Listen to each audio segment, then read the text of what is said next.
कारदगा गावच्या प्रवेश मार्गावर पाण्याचं साम्राज्य, ग्रामपंचायतीचं दुर्लक्ष तर प्रशासक सुस्त.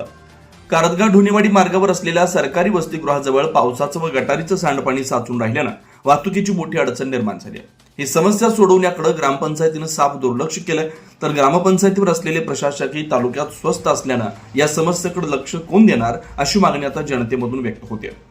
कारदगा ढोणेवाडी रस्त्यावर असलेल्या सरकारी वसतिगृहाजवळ पावसाचं व गटारीचं सांडपाणी व पाण्याच्या टाकीतील ओव्हरफ्लो झालेलं पाणी रस्त्यावर 3 ते 4 फूट साचून राहिल्यानं वाहतुकीची मोठी अडचण निर्माण झाली. हा रस्ता वर्दळीचा असल्यानं या रस्त्यावरून शालेय विद्यार्थी, वाहनधारक, नागरिक, महिला यांची ये-जा असून सुरक्षित वाट शोधताना त्यांना मोठी कसरत करावी लागते. या पाण्याचा वाहनधारकांना अंदाज येत नसल्यानं लहान मोठे अपघात होत आहेत. दुर्गंधयुक्त व पावसाच्या पाण्याचा सामना वसतिगृहातील विद्यार्थी व आजूबाजूच्या नागरिकांना होत असतानाही ही समस्या सोडवण्यासाठी दुर्लक्ष केलं जात आहे.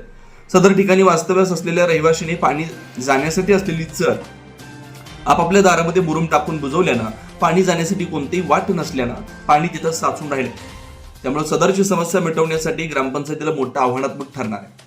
त्यामुळे निपाणीची तहसीलदार, तालुका पंचायत अधिकारी यांनी तातडीनं लक्ष देऊन ही समस्या मिटवण्याची मागणी होते. बोरगावहून प्रतिनिधी अजित कांबळे.